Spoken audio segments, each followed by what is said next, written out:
All right, everybody. Good evening and welcome to episode number 28 of Beyond the Court.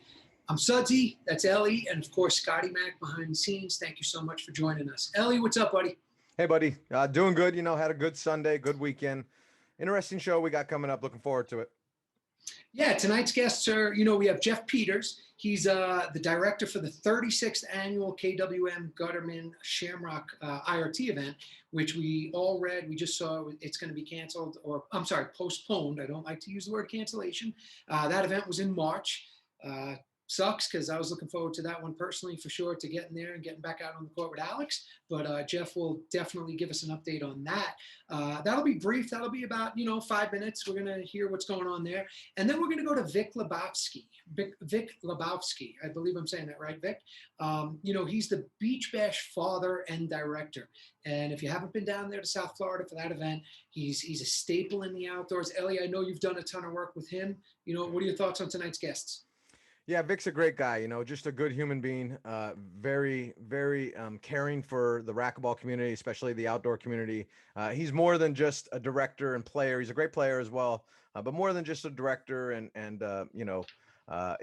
Florida. He's done things in California. He's been involved in Vegas in its early stages. So, he's well-rounded when it comes to tournament directing. And, he's got a lot of people that look to him for direction and guidance in Florida and in other parts of the country for outdoor racquetball. And, big announcement by him, and we'll hear more about that coming up here. But he's definitely deserving to be on this show, and we're going to get into some questions with him. Yeah, no doubt about it. And, I look forward to that. So Scott, Ellie, and I, we enjoy being here with everyone on Sunday nights. We really appreciate you being here. We appreciate you sharing it. And we started this about 10 months ago.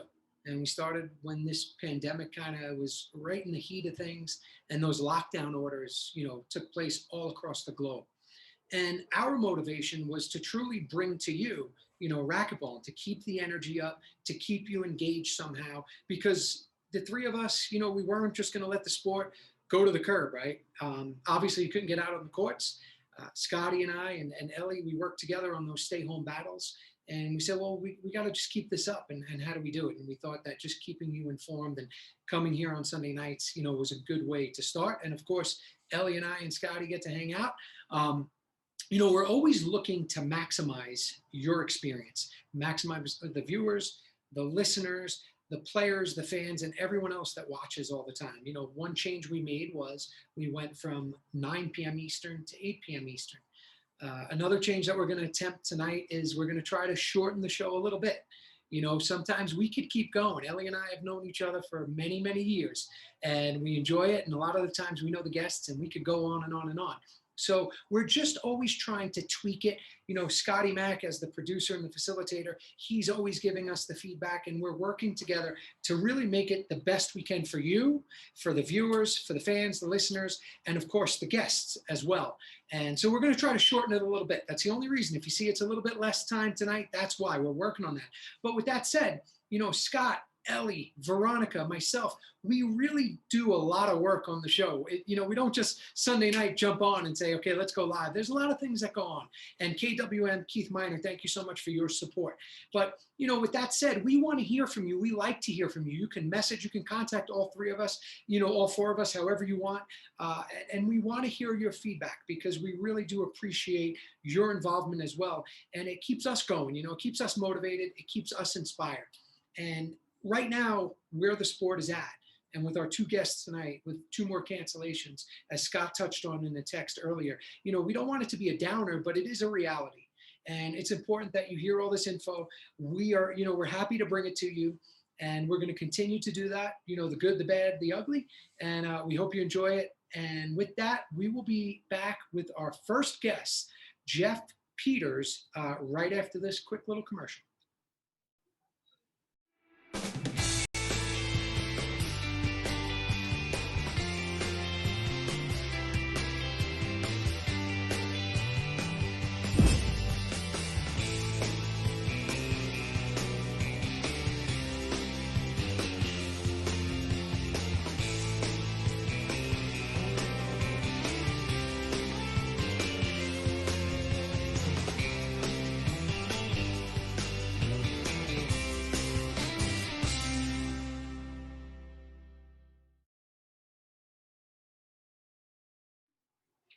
All right, so we're live with Geoff Peters, but we are still working out some kinks. Geoff, can you hear us okay?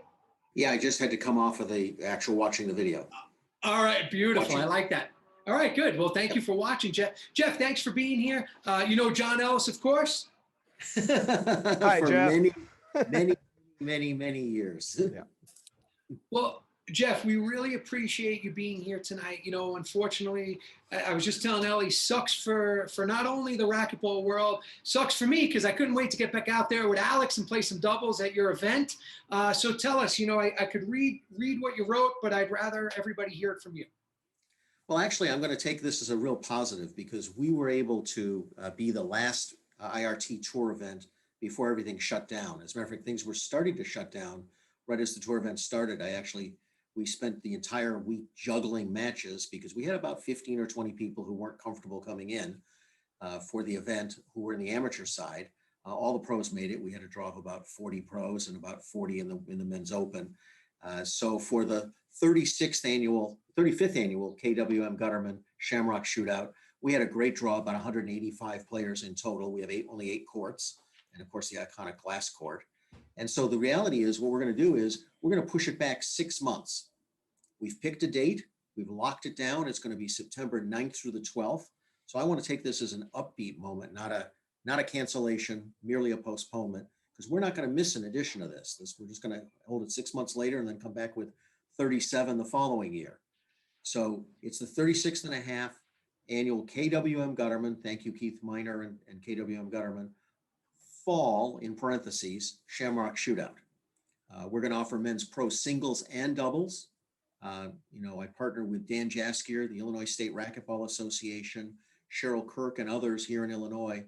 We have a huge volunteer group and a lot of other sponsors who really help us to put this on. And it's really important, we thought, to get a date out there that we could look forward to. And I do want to also mention that we're going to have a fall event. Beyond that, we're going to have an LPRT event that's going to be November 18th through the 21st, the Turkey Shoot, the 29th annual Turkey Shoot. And that will be a lower tier IRT event as well. And then I've talked to Keith, and we're going to make sure that our Summerfest, which we're fingers crossed going to hold the last full weekend of July, as a lower IRT event as well. We really are committed to not only the pro tours, both of them, but also helping the up and coming players.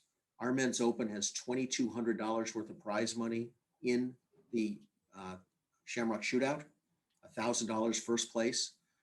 We do the same thing in the LPRT tournament. We make sure that the women's open has $2,200 worth of prize money.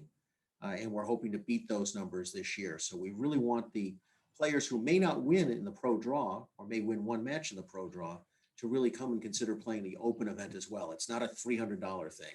It's $1,000. Geoff, that's awesome. You guys are doing a great job up there in Chicago. Keith Miner, you know, I say it all the time, he's a godsend, and I know you have a good team up there. So let me ask you this. How much of the decision, you know, I think it's awesome that you are being proactive and you picked a date 6 months out and you now know, okay, hey, here's our target date. Here's when we're having it, as opposed to, we don't know what we're going to do. I think that was awesome. Good job on that. Good leadership. So how much of the decision was based on local government restrictions versus the club owner or somebody just saying, we're just not doing it right now? It's actually really 100% based upon local restrictions. Our positivity rate in Illinois is coming down, but we're not allowed to have more than 25 people in the health club as of right now. The glass court is open and active. It's one of the few that is. I was at LA Fitness this afternoon myself. Courts are taped off. They wouldn't let me go on. They told me it was a contact sport, so I couldn't play. And I said, well, you know, arguably when I play, it is a contact sport.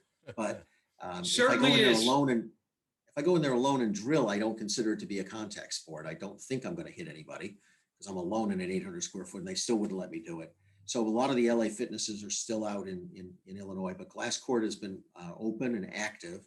And so we're really hoping that by the end of July, we'll use the Amateur Summerfest, which is a big fun tournament for us, to kind of get things ready and back on cue. And I have a high degree of comfort that we're going to be able to run with very few restrictions. We may all still be wearing masks. We may still be doing temperature checks, but we think we're going to be a lot safer, and we're going to have, based upon the way the vaccinations are going in Illinois and across the country, we think that, most people will have had a chance to be vaccinated by the end of summer. Jeff, Suds and I were used to playing the Chicago event in October with Negretti back in our era. And so this feels very right to me to have an event in the fall season here coming out of summer, early in the season for the IRT. What about yourself? I mean, you're mentioning going back and then in 2022 having another event about, with your normal scheduled date. So are you saying you're going to have 2 events within 6 months apart on the IRT schedule? Yes, that is our plan right now. So in effect, we will not miss a beat. By the way, the Halloween Classic, which Dave ran for a number of years, many people know that I was one of the investors in that club. That's a tournament that Doug Dvorak and I actually started and ran the first 4 years.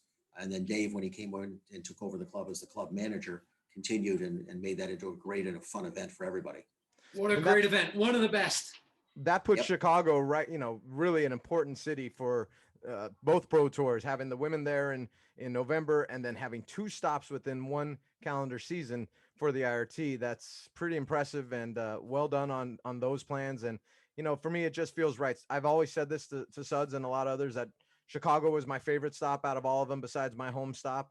The people there are great. It's just a great environment. They know their racquetball. They know when to cheer, when to get on you a little bit. And they're a lot of fun on Saturday night, on Friday and Saturday night as well, if you're not doing great. So, great job getting this on the schedule. I agree with Sudsy on that. And I think it's going to be a great event. I just want to mention, as you go back before even the Halloween Classic, I can remember being at the Charlie Club and watching Dave Peck serving to Mike Yellen at -5 serving 0 after a number of technical fouls being called by Dan Bertolucci, who was the head of the Pro Tour back then. And I can remember Sudsy, who played the junior nationals at that same tournament. Many. Didn't you play there? I did. But see, I should have transitioned about 30 seconds sooner, because it was one of the very few junior events I didn't do well in. But no, okay. Jeff, I truly, though, I want you to save that, because Ellie and I and Scott, we want to have you back on the show, and we want to give you enough time, and we want to talk a lot about a lot of these things. The history of Chicago. There's been some amazing players. Obviously, you yourself, your involvement, it's been such an asset to the sport. You continue to do it. We appreciate it. Everybody watching, Geoff Peters, out of Chicago, Illinois. We will have an event in September and an LPRT event. Jeff, thank you so much for giving us the time tonight. And if you don't mind, we would like to have you back on for a full show. I'd love to do it. And I'd like to also say that I'm looking forward to listening to Vic. I was entered in the Beach Bash and looking forward to it. So I'm looking forward to his segment. All right, Jeff, thank you so much. Hey, we'll be right back with Vic Liebofsky after this quick commercial.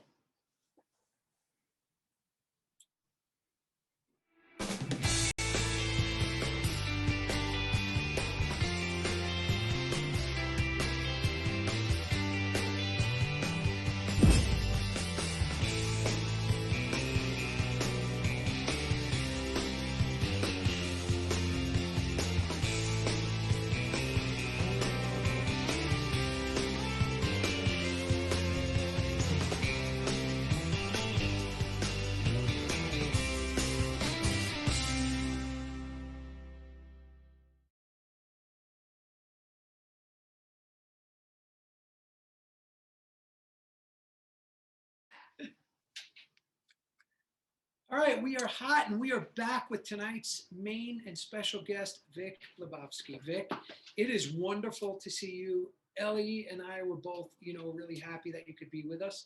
And, how you doing, Vic? Doing good, man. Thanks for asking.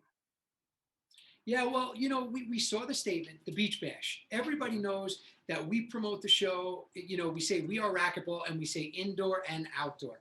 And, Vic, you're the father of the Beach Bash. And I know there's a lot of history to that, but we'll get to that. But first, I want you to tell us, a little bit about your statement that you had just released. And if you don't mind, Vic, I'm actually just going to read, part of it, okay? And then I just want you to comment. So you said, I am immensely appreciative of all I have gained from being part of the racquetball community. That said, I need to focus on healing my body right now, including removing any stress. With that in mind, please respect that going forward, I will no longer be running any events, no longer on any councils or committees, no longer will be championing for anything. I need to relax. Tell us what's up. Um, uh, Look, it's not that my treatments are getting any worse. You know, it's not a secret. I've had a cancer I'm getting through, and I'm getting through the treatments, and it's been a while. It's been wearing on me for the past 6 months, and just physically, I've changed. My ability to fight the good fight, my ability to put up with just the bullshit that everybody puts up with, you know, like I run a tournament, you know, with 250 players, and 10 of them are a headache the entire tournament, before the tournament, during the tournament, after the tournament. And in my past, and when I'm strong and when my body and mind is working right, I look at it and I go, that's just 10 players. Ignore them. You got 240 players that love what you're doing. That's why you're doing the work. Don't get discouraged. I've lost it right now with my body. When I just don't have the ability to put up with anything right now. I go 2 weeks of healthy, and 2 weeks of going through treatment, which is hard on me, and a week of recovery. Right now it's like the end of my recovery, so this is like the most healthy day of the cycle for me, so that was a good time. But my ability to deal with my frustration of being less uh, impactful. You know, I feel like my voice isn't heard anymore. I feel like some of the directions things are going are not the way I would going, and it frustrates me too much in my ability to compartmentalize and Directions with who, Vic? Directions with what? Organizations, people? What do you mean you're frustrated with the directions of things? uh you know, I mean, that's part of what I was going to go over later in my second half, but I just want to make sure we do get to what's important and what's going to be about Beach Bash. But I have 5 bullet points on that. And again, it's not so much that and the reason I brought all that up was because after today, I'm going to ask people to leave me alone. Let me just enjoy it. I'll probably play recreationally when I'm physically able. I'll probably go watch Vegas when I'm physically able. I'm always going to be enjoying as a fan, but what I'm not going to be is on committees, on event director, helping people. Don't call me to say, hey, Vic, what do you think about that? Do you think they did something stupid? No, please leave me out of it. I don't want to be involved. I can't. I don't have the mental strength to be rational, and I still have the passion to be crazy. And I know that I'm a little over crazy right now for 2 weeks out of every 3 before I kind of calm down and my body settles down. So again, that's what I'm asking people. I get phone calls for everything. What do you think of this, Vic? What do you think of that, Vic? Well, can you do anything? You know, and I just can't anymore. I just can't. I have to step away. I can't step away without making a statement. I know this not like the whole world cares about this, but the people who do care, I had to get a reason out for why I can't be your resource anymore. Please let me live. It's not that anyone's changed. But let me just give you some tidbits of just what I think are the parting things that I'd like to give to people before I leave. First off, uh, before I forget, I know this question is going to be asked by one of your most loyal listeners. So for your most loyal listener who asked the same question, Daniel De La Rosa is my favorite player. And and that's actually the truth. And it's because he brings the joy. And I'm going to tell you, I something about what Daniel De La Rosa brings to the table to me is the epitome of outdoor. He steps on the court and you can tell he's having fun. He can, when he steps on the court, his opponents like him. He steps on the court and everybody in the fans is enjoying the game all of a sudden. Everybody has a smile. So Daniel, you're my favorite. That's why. He's going to be a lot of favorites in pickleball soon too. Yeah. Yeah. It just has such a joy to him. I mean, it's just like a pleasure to watch Daniel indoors, outdoors, wherever he's playing. I just love his vibe. I don't know. That's it. But my 5 bullets, people who say this or that isn't real racquetball. You know, when I first started in 08, oh, a long wall is the only real racquetball. Oh, long wall with its ceiling is the only real racquetball. Oh, indoor is the only real racquetball. This one, short wall, free wall, all the three. I mean, there's like 12 different varieties. And I was going from park to park and listening to each one tell me, yeah, your park is fine, but it's not real. If you can't win here, this is the hard one.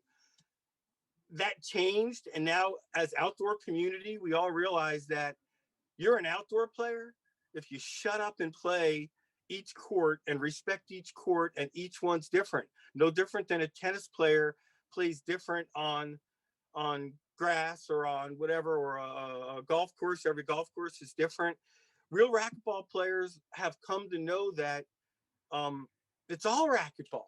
And it's fun and it's respectful. That I suck at long wall. I suck at indoors. I go out and I have fun. But that's racquetball. And the outdoor guys, people should know, never looked at the indoor guys as them. Daniel, Alvaro, Rocky, Sebastian Franco, Mario Mercado, guys that have come out to play outdoor, play more than once and say, I had fun. You're one of us. You're not an indoor guy. It's not us versus the indoor guy. We're all outdoor guys. We're all indoor guys. We're all racquetball players. Doesn't matter. I don't ever think us versus them, and the outdoor guys don't either. They think you're us now. Yay, you're us now. And that's the mentality that I would wish becomes, and I use the analogy of a restaurant. There's no such thing as bad restaurants. If every restaurant's different. If my restaurant serves Greek food, don't tell me I need to serve seafood or Italian food because that's what you want. Don't tell me that 80% of America don't like Greek food. I don't care. I sell out. It's for those people who like what I do, and not every tournament's the same. Participation. I really do think that if we focus as an industry on participation, it floats all boats. If we have a bazillion people playing racquetball like we did in the 80s, that's what made prize money go up. That's what made interest in being in the Olympics go up. That's what made everything else happen. It's the old guys at the JCC that are buying rackets at full price that never took a lesson, that I go over to them in 2010 and they go, hey, I know the pros, Marty Hogan, he's the best, isn't he? Well, I know he's not the top guy anymore. There's new guys. There's Cliff Swain and then Sudsy. Oh yeah, I didn't know that. Does Marty still? Those guys are important. They pay full price. They're the gold that feeds the industry, that buys rackets. Pro Kenix, eForce, Echelon, they want racket sales. Participation floats all boats. USAR, we have to have a governing body. All this garbage talk about canceling a governing body, doing things without a governing body is bad for the sport. You got to have a governing body. They gave the cross-pollination. They gave us that we're playing all different sports. The people in New York and California and Florida and Belle Isle and Arizona, we're playing each other now outdoors because we have a governing body. Without that, it's a few players that are going to get known, and we wouldn't have what we have. Got to have a governing body. And not only that, all the people in the governing body, I looked at that list. They're all good people. They all care. They're all doing the right thing in their heart. I have a problem, serious problem personally. I'm not looking to argue about it. I'm just giving you my 2 cents, but people out in the world, they're all good people individually, but their budget and their priority, that's all public. It's different than I would do it. And the way I would look at it is this. World Outdoor Racquetball, when it got bought,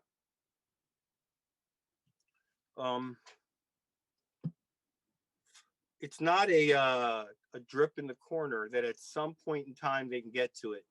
Someday I'll get to it, dripping in the corner. that bothered me.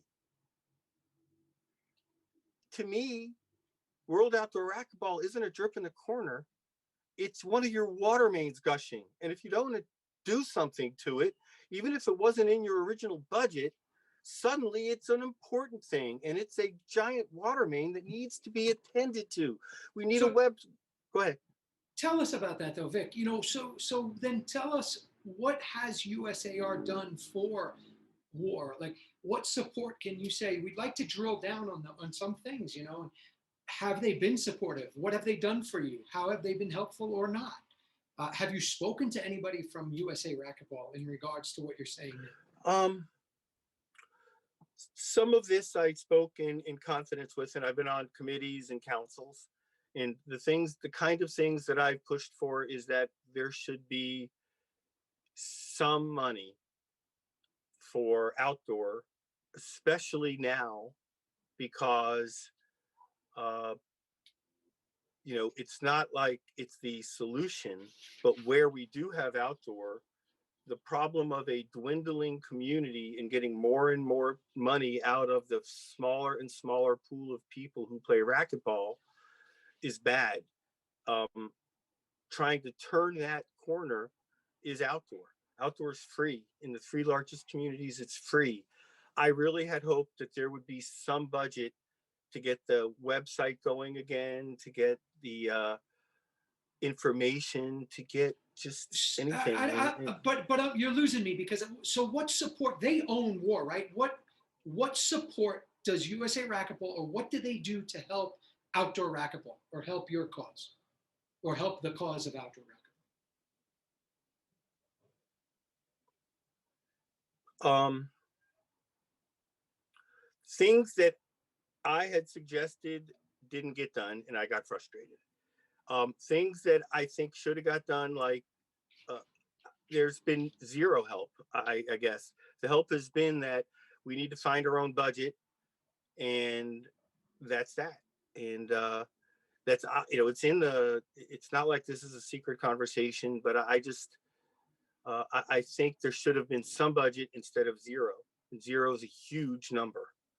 And zero for marketing material. You have 3 markets, do something. Give us marketing material that says, give us, like I said, there was no money for the website to be updated in any way, shape, or form. There was debates about how it all worked. I don't really know all the politics of it. All I know is end result was there was no solution for WAR. And again, I look at it again another way. I had imagined how to explain it. If we're a giant field, but in 3 corners of the field, and the field is dying, but in 3 corners of the field, you can plant a golden plant called outdoor racquetball. And that outdoor racquetball is the only place that's still growing. More people are playing. You can play it outdoors for free. You can bring your kids and get them interested for free. You can do that for free now, even more important because we're having a pandemic. That's the time to say, wait a minute, even though it's just 1 plant over there and 1 plant over here and 1 plant over there, those few little places we can start. We have to water them a little bit. We have to fertilize them a little bit. But instead, we took the pots and put them in a closet, closed the door, and said, we'll get to it later. Were they the solution to everything? No. But outdoor racquetball is a place to begin. And in the 3 biggest hotspots of outdoor racquetball, which are also the 3 biggest hotspot of racquetball in general, which are also the 3 biggest hotspots of population, California, Florida, New York, outdoor racquetball should have been invested in. And I'm disappointed, and I don't blame any of the people. Collectively, I think the direction was short-sighted, but I love everyone on there. I looked at everyone on that list and I said, these are all good people doing their best.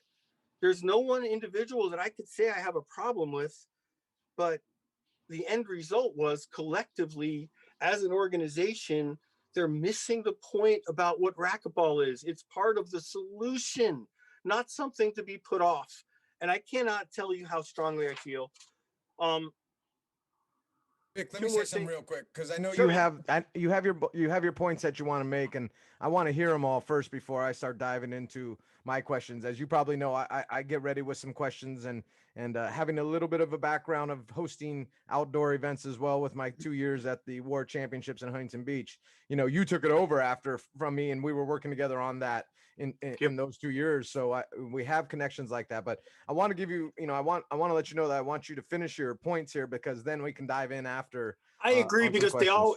I agree because they all intertwine. And that's what I was going to say at first. I was going to go through the beach bash first and then these 5 points and then any questions people have about them because they kind of overlap and agreed. The broadcast and all the broadcasts, any broadcast in racquetball, whether it was in 3-wall ball, and I'm going to use some of the 3-wall ball examples, but in the broadcast, every single one in my heart should include lines that say, for those of you that have never watched racquetball, here's an introduction. Here's the basic of what they're trying to do.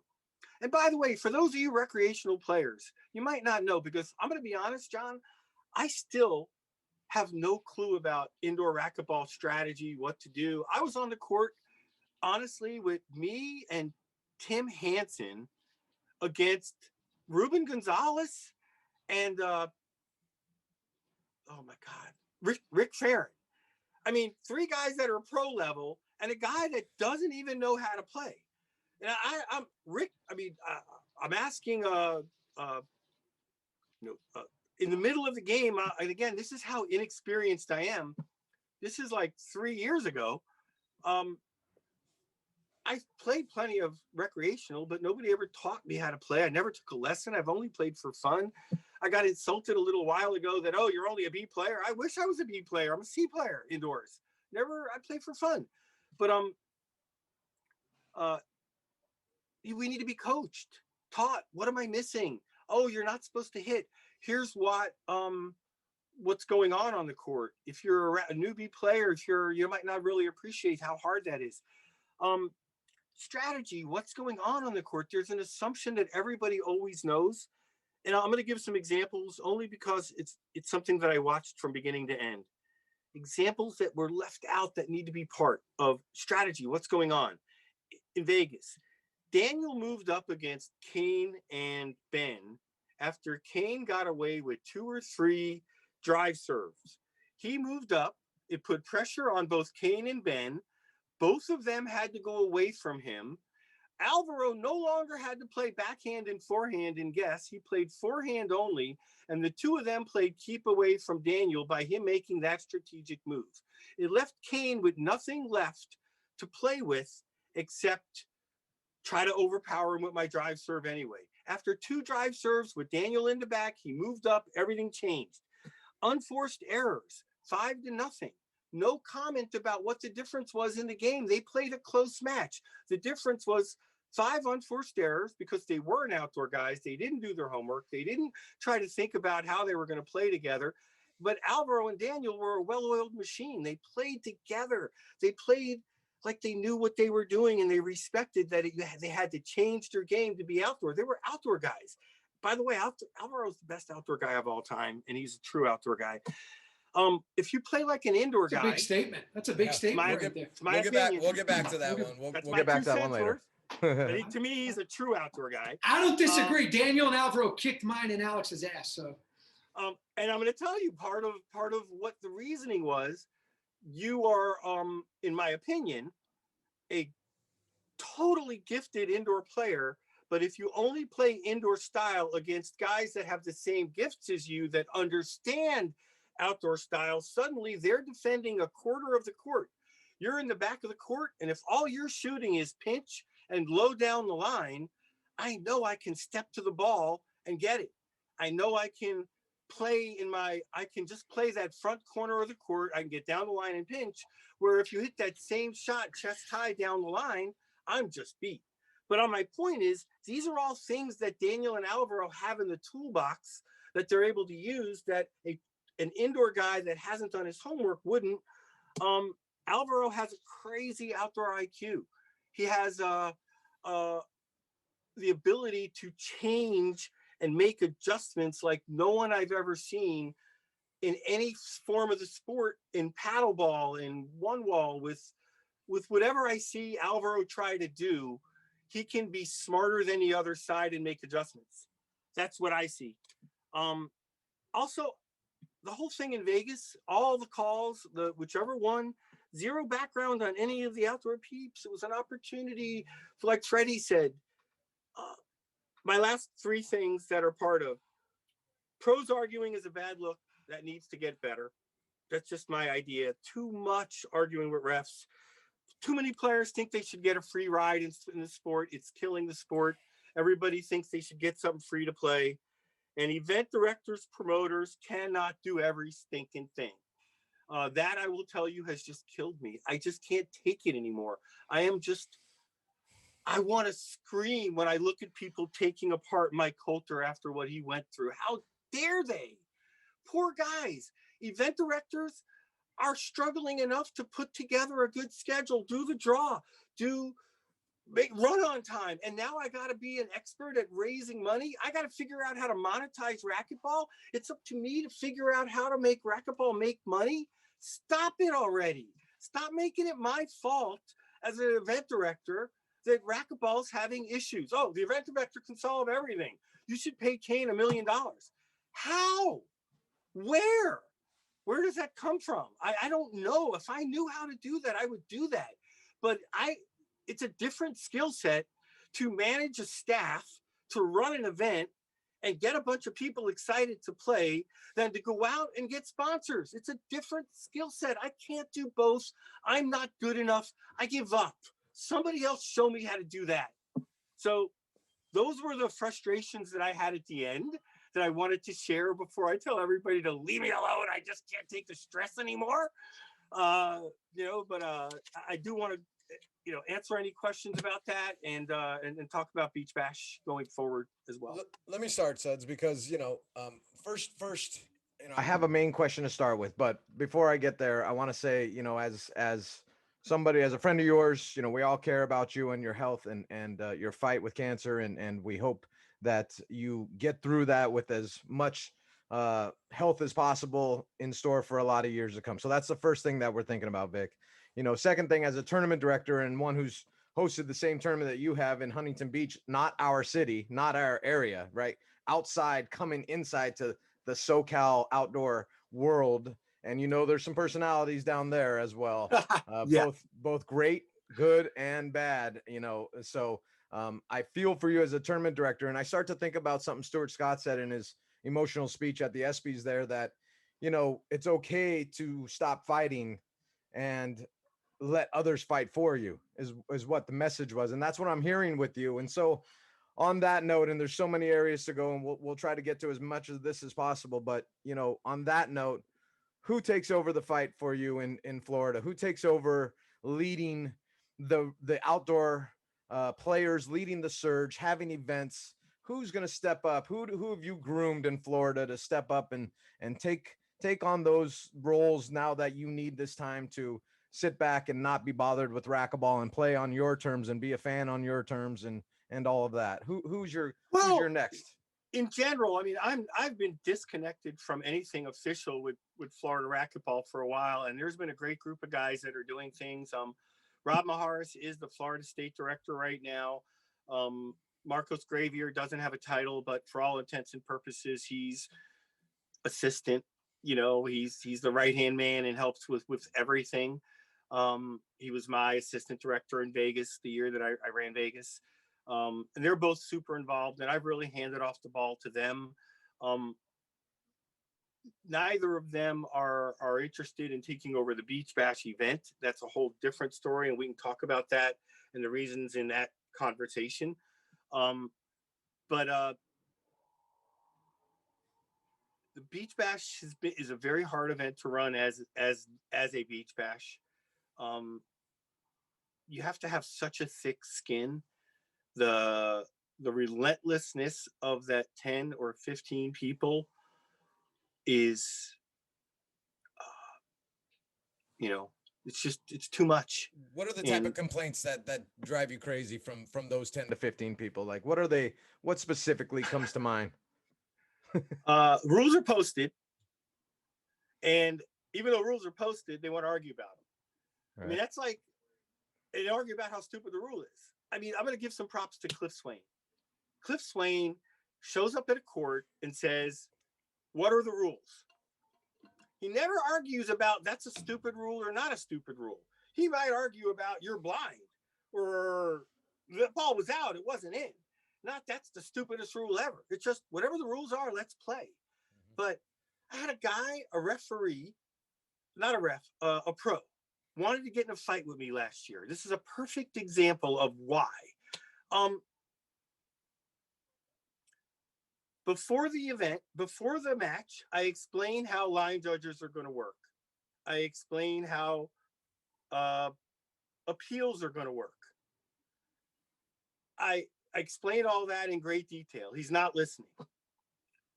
When the match starts, I tell the fans the same thing. First, I tell the people privately, then I tell the fans, here's how it's all going to work. The match starts. The guy that wouldn't stop hitting, when I asked him to stop hitting, to listen, because it's important, gets into an argument about a rule and how we're doing the referee thing. And I go, that's not how it works. Enough already. Well, why can't you get it? How are we all supposed to know that? It's on the wall right there, 20 feet away from you. And I explained it to everyone. And now I'm in an argument with him about it's a stupid rule. And enough already. Let's just stop. And he wants to get in a fight with me and following me around the court because it's a stupid rule and I got to listen to him. Enough already, dude. Really? I got to put up with that? And here's a funny one. This is just a funny one. You want to talk about it? This is the life of an event director. Guy tells me I'm going to play A's. Two guys together. I want to play A's. And you guys aren't playing A's. You both guys play pro open. You don't win pro open, but you play pro or open. You're both weak pro, strong open players. No, you're not playing A's. I have an open division and I have an elite division. Play either one of them, but you're not playing A's. Vic, I suck. We've never won. We never did this. We never did that. You guys really? Fine. I'll let you play A's, but you guys suck. That is the worst thing ever. You're sandbagging. I can't on paper justify not letting you play A's, but ridiculous, ridiculous. Yeah. So they don't get out of their pool. Okay, I was wrong. You guys sucked. You didn't get out of your pool. Fast forward a year later. You were right. You didn't get out of your pool. You sucked worse than I thought. Fast forward a year later, one of the two. Vic, find me a pro. No, I'm not going to find you a pro, dude. No, you didn't even get out of your pool in A's last year. Well, that was because of my partner. No, you didn't get out of your pool in A's. Every pro can do better than you. There is not one pro who is good that is going to want to play with you. How dare you, Vic? I am a pro. All of a sudden now you want to curse me out because how dare I, after a year ago, that's the life of an event director. How much grief do I have to take from that guy that couldn't get out of his pool in A's and now is insulted and cursing me out because I won't get... See if Rocky will play with you. What? Rocky? I'm not brokering for any players. No. And Rocky can do better than you. Don't worry. You think Sudsy will play? No, I'm not going to ask him.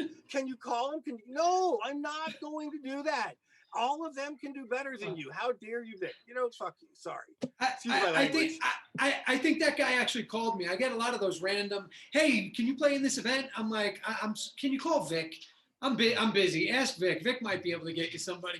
Vic, I have to interrupt you, man, because, you know, we've known each other for many years. I was down at Garfield once, and you do an incredible job. And I know the headaches you deal with. I can't say I've dealt with them at that level. I've only run a few events.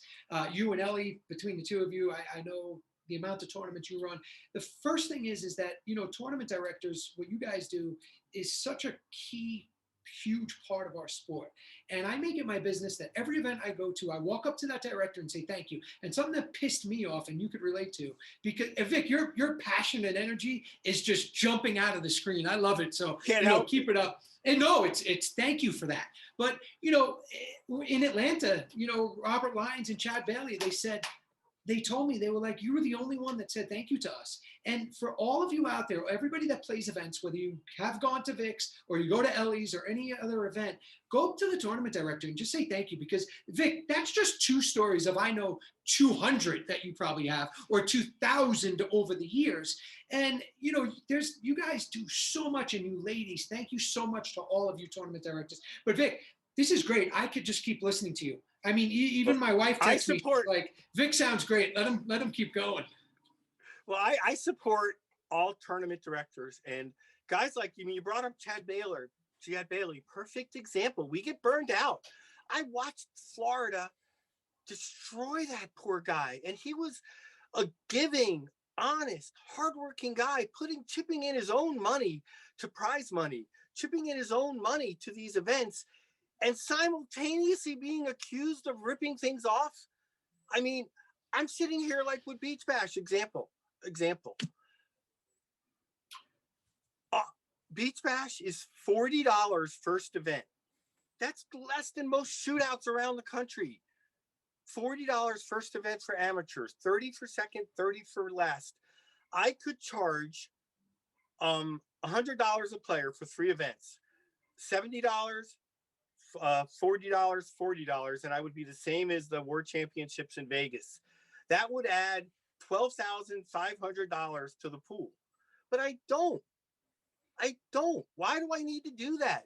I want those players to not be the amateur players should be able to. My point is that I run the event like the restaurant that might not be for everyone, because some events are for, like my Coulter's event is for attract the pros, national experience, national TV. That's the one where we have the opportunity to make something happen. The Huntington Beach is to determine who's the world championship, and that's got a value to it.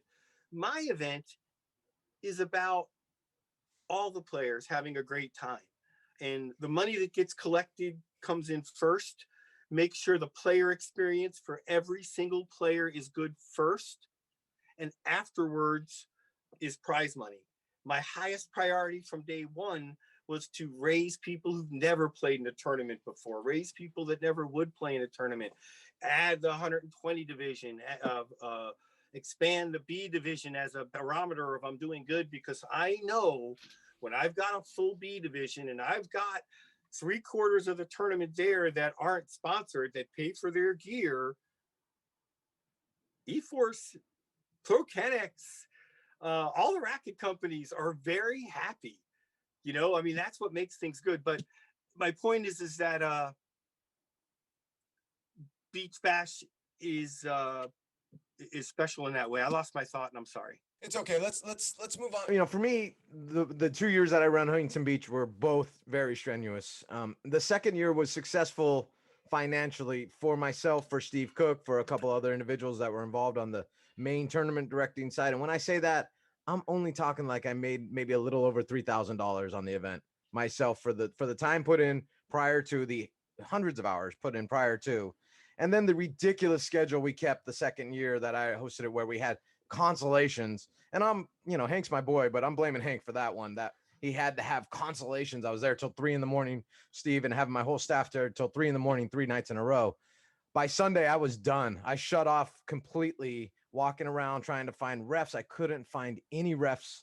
Nobody wanted to step up from the local crew, from anywhere else. Honestly, the Florida crew was way more helpful than the SoCal crew that weekend. And so that's why I left that situation. And I'm saying this as just a little over $3,000 made by myself, maybe the same for Steve. And that was my biggest earnings I've ever had, and still to this day I've ever had, in racquetball tournament directing. So what's that say? Clearly it's not about the money. Right. Clearly it's about the sport and wanting to be involved with something that produces for the players, for the people, and hopefully brings in new players and new people. So I'm bitching about that right now, and I'm on your page with that. You know, we're talking about these little things that happen. They're big things. They turn into big things. Then they bring you down to a spot where you don't want to do it. But there's others. So my question for you is, you know, when it comes to your event there, Beach Bash, when it comes to what you ran in Huntington Beach and Las Vegas, what other obstacles exist with the cities, with staff, with the industry that also can you know, materialize in a bad way and maybe even a positive way here and there? Oh, there's a mixture of both. There are some cities, like the city of Eustis, for example, here in Eustis, Florida. They got a brand new courts built and nobody used them for a long, long time. And we found out about them, and they were in the middle of the state. No one ever played there. They were empty. And I approached the city about 10 years ago and said, hey, we'll bring tournaments there. They're like, oh, if you do, we'll give them to you, the courts, for free. We'll have people come out and spectate. We've got the rec center here. It'd be great. We would love to see somebody actually use these courts. And there's those kind of stories all over the country where somebody says, again, the Florida crew has refurbished dozens of courts, where they go to the city and the city says, sure, you're going to buy the paint, you're going to do the labor, we'll give you a permit, knock yourself out, enjoy those courts, use them for free. And some other places are unbearably difficult, where they want to charge you to use the courts by the hour. Well, I don't want to say some places because I could be wrong, but there's tons of outdoor courts that are on Bill George put together a list that are just undiscovered, that people say, oh, there's nowhere to play outdoor on here. Yeah, there is. Look on the list. You just go out there. It's a high school. It's open. Go play. Or some of the high schools put up fences lately because of liability. But in places like Missouri, you can play at Afton High School and a few of the high schools for free. They welcome it. There's no fence to climb, nobody to ask. It's just a high school. Everyone's just open. I know in California, in Northern California, Bill George has some hassles, but it's a mixed bag. But there's plenty of both. But Huntington Beach is a completely different animal. Greedy, expensive, horrible, rough to deal with. I mean, that city was rough to deal with. It was unbearably hard, as you know, to run it from a distance. I was so lucky to have a Florida group that our whole paradigm was off. Almost got in trouble because in Florida, all the tents get set up and then everybody sits in all the tents, because wherever your friends are is the tent you sit in and you watch them. It's not like that's my tent and that's your tent and that's your tent and that's your tent. But Huntington Beach is different. different.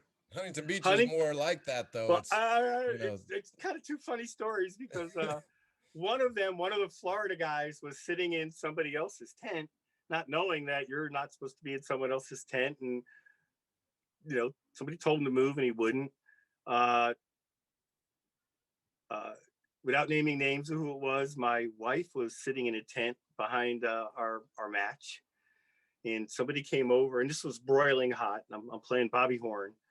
He was like 16 years old or 15 years old. Yeah, I get to say I beat Bobby Horn and Scott Davis in the same tournament, but like they were both still in, I think, 10th grade. But it's broiling hot outside. Nobody's watching. Every single tent is empty. My wife pulls up a chair in the tent behind us, and the owner of the tent comes over and says, my wife wouldn't like it if you were in our tent, What? Well, maybe she shouldn't come, was the response. But I mean, really?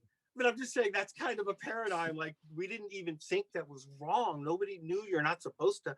Just the whole, whatever.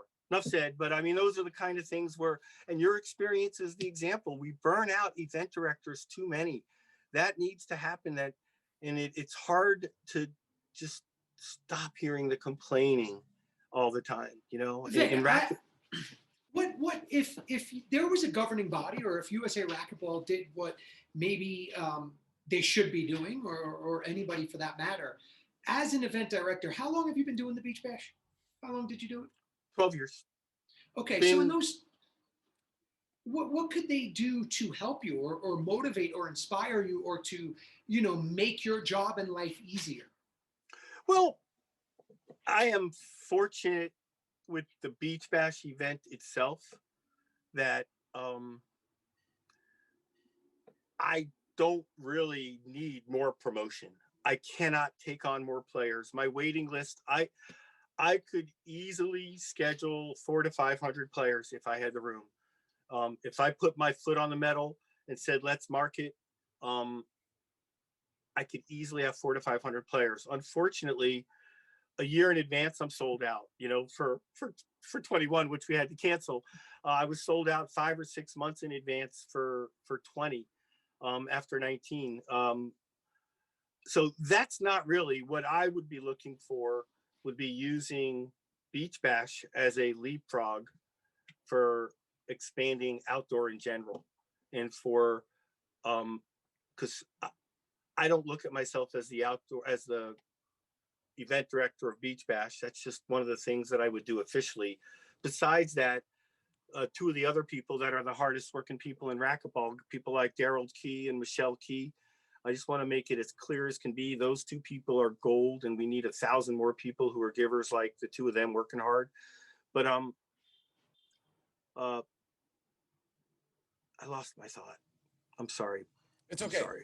On that same note, though, So, one of the questions I have here down the list is, what would your game plan be to create more outdoor court communities like the one you have there, similar to Marina Park? Because that's what you're talking about. What can USA Racquetball do? Well, they can take our event that we don't need a whole lot of help with because we have too many players. We got to turn them away unless we want to add days, which only adds to your stress, Vic. If you turn it into a pickleball style event, next thing you know, you're 8 to 10 days and you're bringing in 1,000 people to the city. Yeah, the city's making money and everything, but you and your staff are going to have to take the brunt of all that time, and it's just exhausting, and it can really damage health. And there's no doubt about it. So the real question is, USA Racquetball, or USA Racquetball, now they own WAR. So let's talk about USA Racquetball. They could help by taking that moment in time, those days, and saying, look, we got to bring the masses to this, and just viewing it and seeing what's possible and seeing the court set up there and how we can produce that in other areas, a lot of other areas. Yeah, I think an effort to grow the game through, just in general, going back to getting a bazillion people to play, getting off the focus of getting people to play tournaments. Just get people to play. If they play outdoors in the winter, they'll go indoors in the summer. And a certain portion of them will be the kind of people that really want to be champions, as opposed to the people who want to be recreational players and play for fun and whatever. But that, I think, in my mind, I was thinking, like, when I was looking at the budget, and again, this is no inside information, just looking at the posted budget, $5,000 to $10,000 for whatever the reasoning. And I know there's this long storied explanation why it didn't happen, but a website, a link to the website, call us.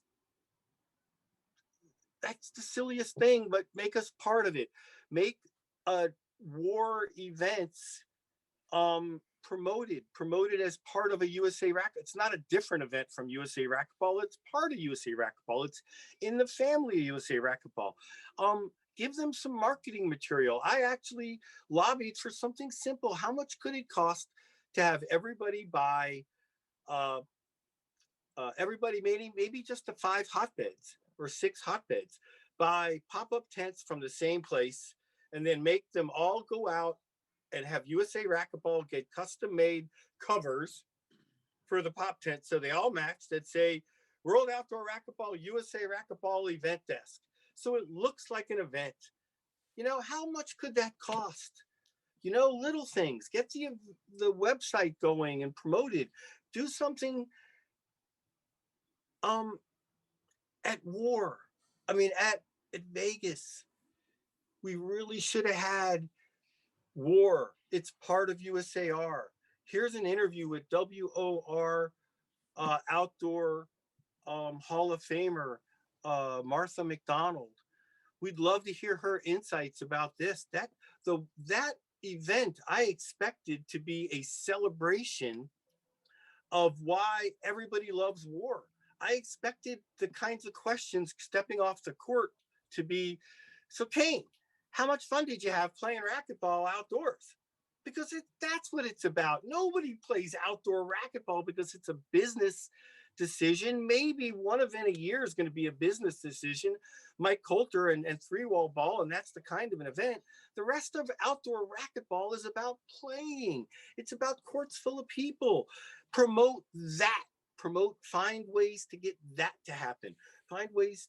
That to me is what I would want to see out of them. So on that note, you had Greg Solis just make a comment on the thread here, and you know, as we know, Greg is a great outdoor player, has a long history in the sport. He's ran a lot of tournaments. He's an intense dude on the court.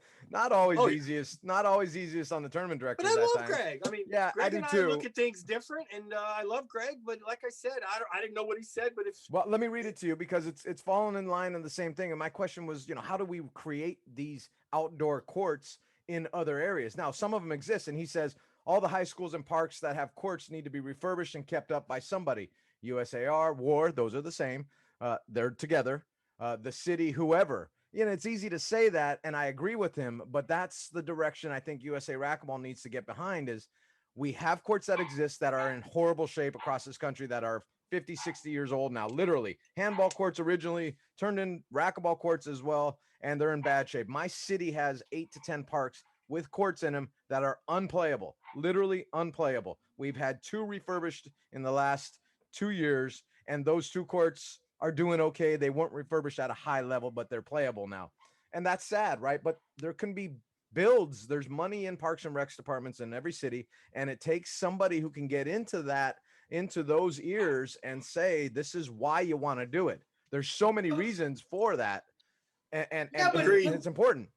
But call it what it is, accountability, responsibility. Whose job is that? Vic's running an event, right? That's not his job. So right, there has to be somebody that does that and does it well. And enough excuses, it's enough shit, this one, that one, we're not getting it done. Like, pay attention and listen. Maybe we're not like pinpointing and writing the name or the letters of who should be doing this, but it's pretty clear.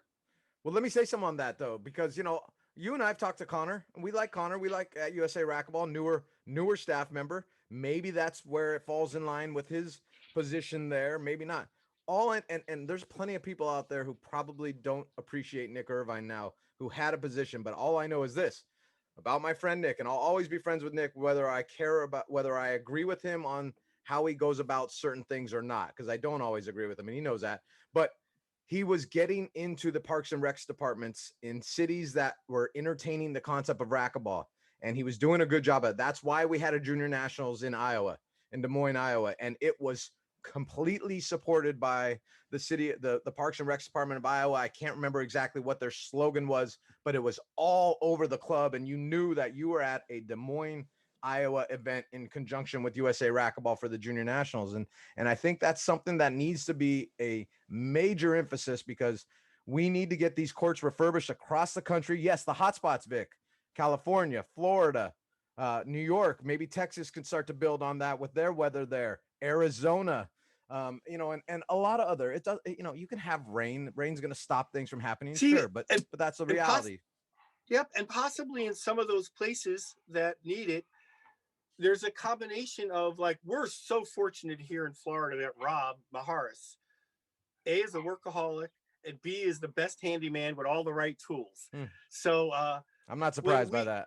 Yeah, I mean, and he just is the first volunteer. I mean, he's the man. So we have the added layer of, what if we do the work and you just give us the money? Or, okay, what if we do the work and we take the profits instead of prize money from the last shootout and put them towards refurbishing the next courts? A combination, but with that, there should be $500 to $1,000 that one of the courts that Greg Solis should be able to say, we can get the city to refurbish if we pay for it. They want us to give them $1,000. With $1,000, we have a new location to grow the game. That would be awesome. to have that budget there for emergencies. That's the kind of thing. So that help us grow the game organically is just like Greg is saying, whether it's getting money to for all. Okay, I'm going to repeat myself. My bad. No, it was fine. You're going down a good path. And I got a side door question here, because you just had a big handball tournament, or I don't know how big it was, but you had a handball tournament at your courts last weekend, I believe, or 2 weekends ago, because some of the California players were out there. And, you know, some people I know here in Northern California from my city, I believe, were out there playing it.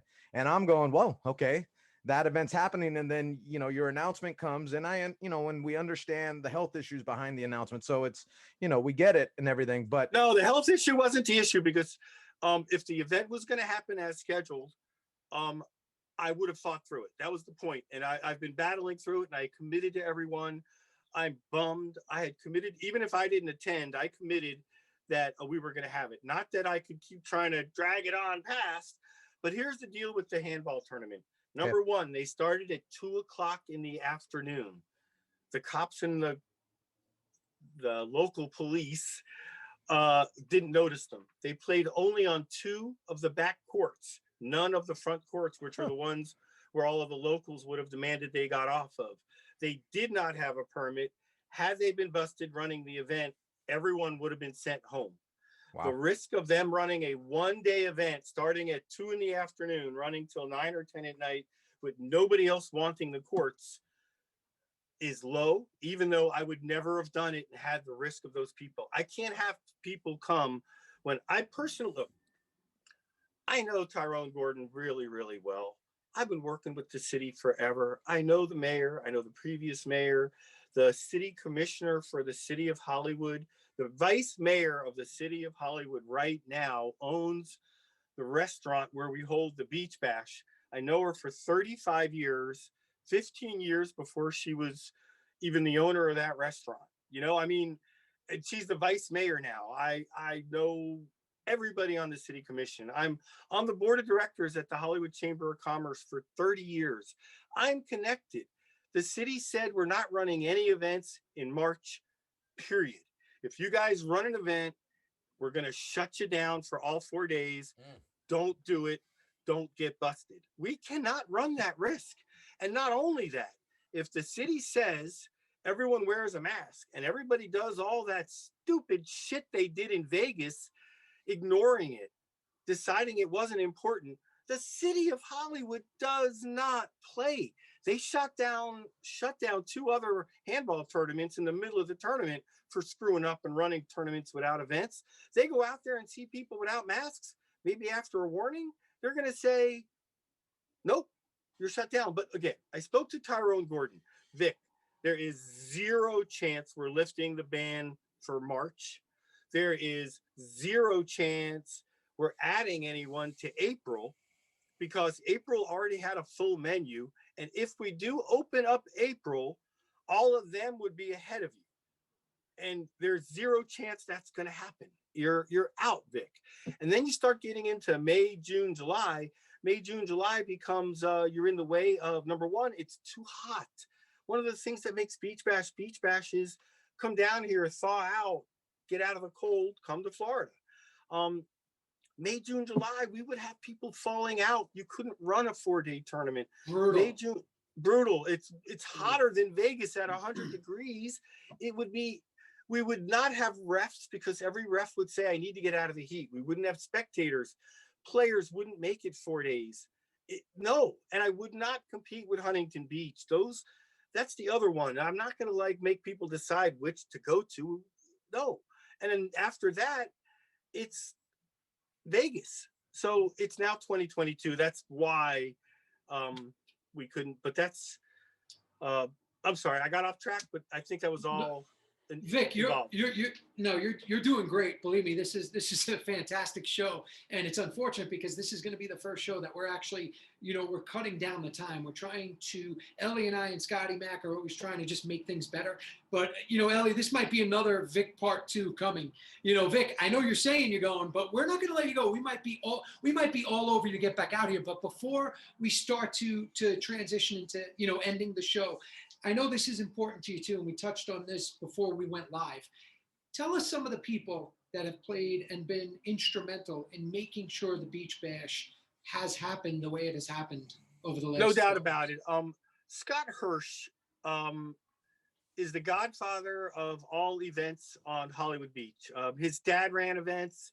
I knew his dad when he ran events on Hollywood Beach. I hadn't seen Scott in 20, 30 years when that first event that he ran, the One Wall Nationals, it wasn't called the Beach Bash, it was One Wall Nationals. He played homage to Wally Schmidt, who was the godfather who saved those courts with his first event. I picked up the ball for running events on those hallowed courts out of respect for what Scott did, out of respect for what Wally did. And I just thought we should have continue to have events on those courts. The Beach Bash was a different kind of an event than the One Wall Nationals he ran. But that was the first one. That was the one that brought us all together. That was the first time indoor, outdoor, 3-wall, short wall. You guys were out there. I didn't even know I was playing Ruben Gonzalez when I was playing practice games. We were all out there for the first time. And then after that, Tennis Ball Eddie gave us our blessing for the Beach Bash. And then after that, Jack Moriarty, I went to him and asked for his blessing for the Beach Bash.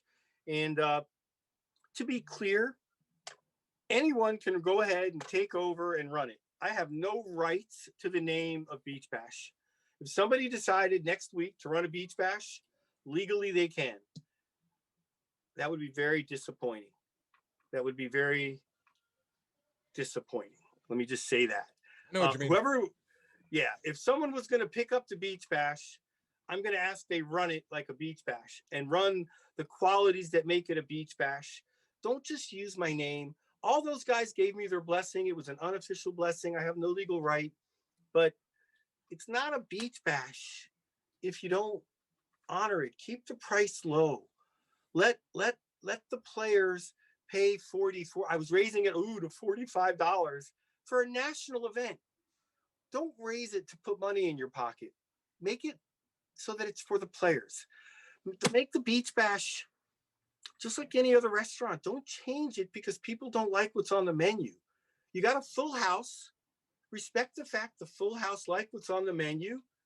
Keep adjusting the menu, adjust the menu, change it a little bit, but honor what's Beach Bash. It's not designed to put money in your pocket. It's not designed to be the best players in the world. It's designed to be people trying what they don't normally play and have fun. And when you get off the court, ask Daniel if he had fun playing. He did. Ask the low guys if they had fun playing. They did. That's what Beach Bash is for. So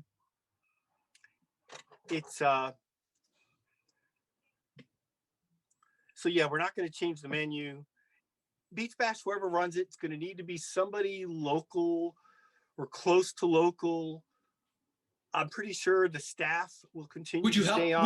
Would you advise somebody to, if somebody did want to take that on? There's two things that I would jump in and give help to. Absolutely. A smooth transition for 2022 Beach Bash and forward. At a distance, I would not take phone calls from the public, but it would be my greatest pleasure and honor for someone local to pick up the ball and say, I'm going to run it like a Beach Bash. I'm going to do a shootout for Saturday and Sunday. So if all you're going to play is Saturday and Sunday, you can arrive Friday night and go home. I'm going to run a completely separate tournament for Thursday and Friday for anyone who wants to play mixed doubles, age group doubles, or singles. That is different than everyone else. It's weird, but it's part of Beach Bash tradition. Player party, first class hospitality. I've never charged anyone under 18 or still in college full-time an entry fee, not in 15 years. That's a Beach Bash tradition. Those guys, why are we charging them $200 to play in events? They're 18 years old. Everyone plays. Everybody knows if you're broke, you're playing. Some of the people who weren't pros, they're broke. I can't come this year. You know what? You've played 8 years in a row. I'm going to send you $300 for your plane fare. Not because, but the players first, the loyal players first. I'm not saying every one of these things has to happen, but I'm saying the spirit of these things and keep picking up on it. But the spirit of Players first, not pocket first, not prize money first, players first. The weekend experience, it's not a serious event. Most people know they're not going to be good at one wall. They're going to suck at it. They play it once a year, but it's fun. And what? How was Beach Bash? I had a great time. That's the goal. And again, I could cancel pro division completely, run it as an amateur event, raise the prize money, raise the entry fee, and I would still sell out. But I would never do that. That was never my point. My point is to entice pros to come and want to be there because we love watching them play. I don't get much draw because the pros are there, but I get a lot of benefit. My players love it. The B players that never get to see a pro play, the benefit is they get to see him now. And getting to see Rocky come play Beach Bash is, oh my God, good. Getting to see Daniel come play Beach Bash is, oh my God, good. I love it as a spectator. All the spectators love it. But they come because the fans are there, not because my prize money is so good. Some of them get some help from outside sources, which is great. I can't monetize it. I don't know. I can't charge entry fee. By the way, Beach Bash has hospitality for all fans and players all 4 days for free. You don't pay more. You don't pay more for the prize money. If you're only playing Saturday in your pool play, you get 4 days of hospitality, 4 days of watching the pros, 4 days of you get to come to the player party. The point is everyone's player experience is what I really push for and what I hope to hear was succeeded.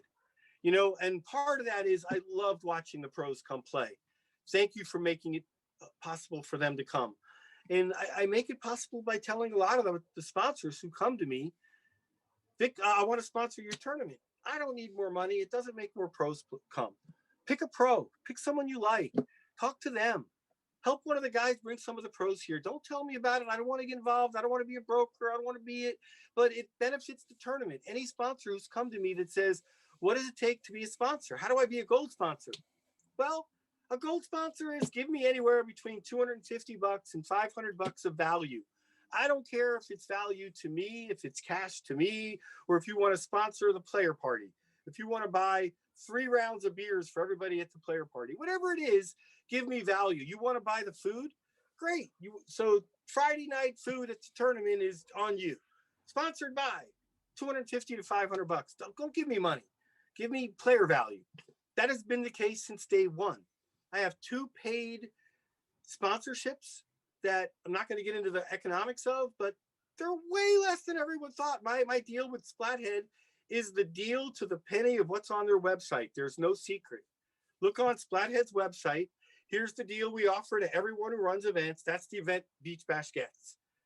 And the event for MZ companies. Let me just say this. Thank you, MZ companies. Abel Perez, you stood by me in 2020, in 2019, in 2020. Much props to you, knowing that I took a big loss last year for not asking for sponsor money back. Much props to you for treating me and everything with respect. So that was my big sponsor last year, and they did me right. And I know I went all off on things, but man, I think I covered everything. Vic, you covered more than everything. And, you know, I just want to say thank you because really this means a lot. And your passion and your energy, you know, you talk about benefiting players, but you're a benefit to the sport. It's guys like you, the reason that now when we promote racquetball, you hear Ellie and I very loudly. It's not just indoor, we say and outdoor. And, you know, when I think of outdoor racquetball, Vic, I think of you. Thank you. Really, thank you so much for everything that you've done. This isn't the last we're going to be speaking to you for sure. Hopefully we can get back with you shortly. Your energy, your passion is exactly what we need. Hopefully you and I can stay in contact, you know, and just I'll be talk about around. good things. I'll be around and I'll be in contact. And as far as looking too hard and being really too dialed into what's going on, when I start seeing people arguing with each other about what's going on, I'm going to not read that thread because I don't have the capacity to compartmentalize. I start getting now, and especially now when my body is weaker, my my ability to stop my emotional overreactions, and that's what they are. I know they are overreactions. You guys have all seen, and poor Michelle and Daryl Key have seen my emotional, and anybody else in my inner circles. When I'm hurting, it's like first cycle 6 months ago, no problem. Second cycle, I'm tough. Third cycle, I'm tough. About, the past 2 months, I'm cranky as shit during my bad cycles. And you're allowed to be. That's okay. Right. I mean, and I get back, on my good cycles, I'm not like totally good. I eat better. I'm more mentally clear. I'm up instead of an hour, down 2 hours, up an hour, down 2 hours, and gradually grow to up 2 hours, down through 4 hours. Now, like a day like today, I'm up 5 hours and then down 4 hours, but I'm not up 8, 10, 12 hours in a row. I'm up 4 or 5 hours in a row. When people see me fishing or whatever, we're leaving at noon and back at 3 just to get me out, put a little sun on my body, away from the world. And, I'm not fishing, she's fishing. I'm just a tour guide. So, I mean, all this, it looks and I sound good and I type really good when I'm cranky as shit online. But, don't let my ability to appear better than I am. And I'm going to get better. I'm going to fight this. I'm going to get through this. It's just my crankiness right now is overcoming me, where 3-4 months ago, my crankiness was less, and it didn't last as long. It used to be I had a 14-day period and day 15, 16, 17, 18, 19 were all good. Now it's leaking into day 18. So that only day 19, 20, and 21 are really recovery days, even though I've stopped taking treatment. So last 3 days going into today, recovery days, I feel great. I'm eating good. My mind is clear. I love to be able to get stuff off my chest. Got to tell me, Sudsy, I was going to write long emails and texts and this whole long thing because I was thinking this was more for my little subcult of people who are interested in outdoor, interested in beach bash. I was worried not wanting to take your time. So I appreciate this was much, much, much easier for me to get all this off my chest. I hope it was valuable to the people who were watching. But again, I'm going to ask people to just not call me, not ask my opinion. Over the next 6 months, I'm going to have some transitions, and I've got some in the next month. I've got a crossroads, and then a couple of more crossroads after that.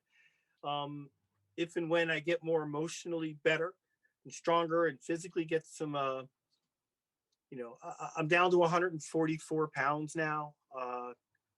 1 year ago today, before my heart attack, a year ago today, before my heart attack, I weighed like 199.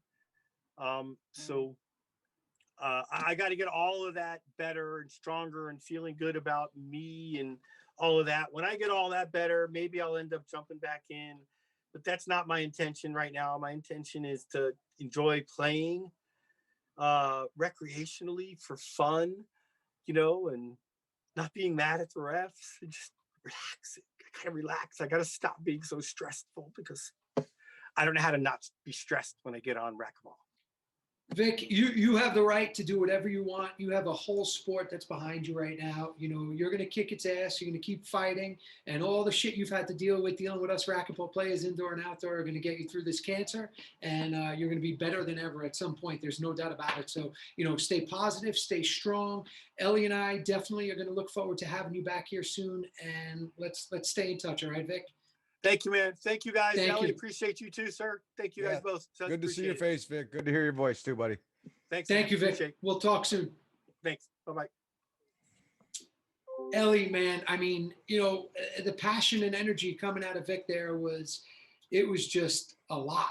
And it's really quite frustrating, besides the fact that the man is dealing with, cancer and he's just, he's getting through that and he's going to survive and he'll beat it. Hearing his frustrations and his disappointment in what racquetball has really done to him, whether it's indoor or outdoor, I don't care. it's just another one of those things that just strikes a chord in me that just gets me angry. Yeah, and he said something near the end there that it probably got passed over by a lot of ears out there, but he took a loss in 2019 is what he said on that event. He took a loss. He sells out a year in advance, 6 months in advance, maybe for that event, a year in advance for this one that's now going to be canceled or postponed, whatever the official word is on that. But he took a loss in 2019 on an event that is meant to be for all the people, including pros who, maybe they make a living doing this to a certain extent, but they're just players in the tournament, and he wants them to have the tournament experience that the C player would have. So, that hurts to hear that as a fellow tournament director, because you don't have to be in this to make a living or to make some money, a lot of money, or whatever that's relative. That term, a lot of money, is relative to people for sure. For me, that's not that making a lot of money running a racquetball tournament isn't making a lot of money for most people. It just really isn't. And so, yeah, but he deserves money. Right, That's the beauty of it. Taking a loss. You guys work your asses off. Yeah, and taking a loss, that's ridiculous. But like, listen to the frustration. We're losing another. Hey, pay attention. I'm talking directly to governing bodies and individuals in leadership that need to make good decisions. We're losing another good individual that does good things for racquetball. So when does something change? When does it change? Yeah, that's a good question. And I think there's, we can go different directions on that. The other part that I take from this call and this talk with him is, the idea again of there's courts out there that need work. There's courts out there. There's new courts that can be built.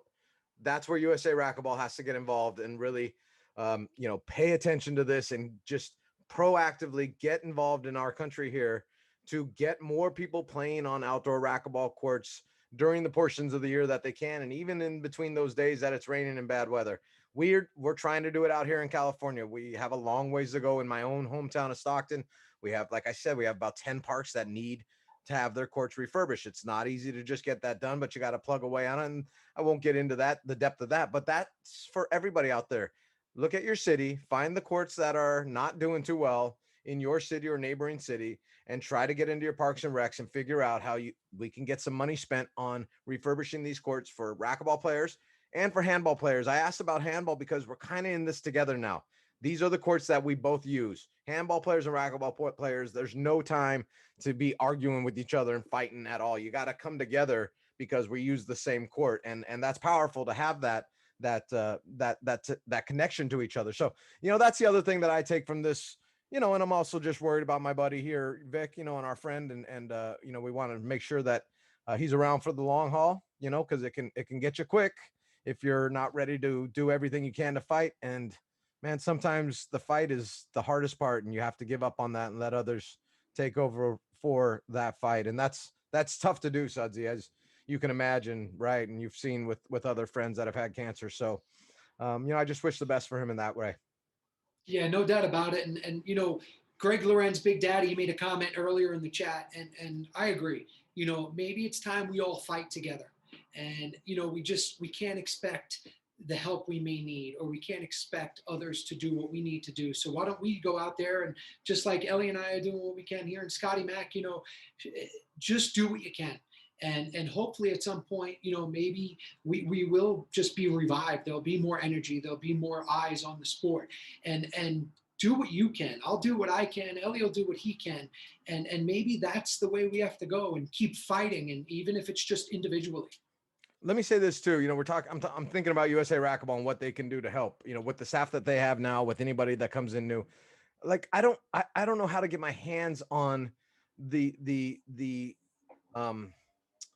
building instructions for the courts that are awesome that exist, Marina Park, the construction plans, because having that and being able to take that to my city's parks and recs would be a huge advantage. Having that situation for Holiday Park there in Florida would be great. There's other locations that are really nice, Southern California, a few in North, but having those, that's something USA Racquetball could go out there and really work hard to get their hands on, and then get them out to the movers and shakers of the sport, the people who are tournament directors, the people who are connected. So I, implore them to maybe look into that right there, right off the bat.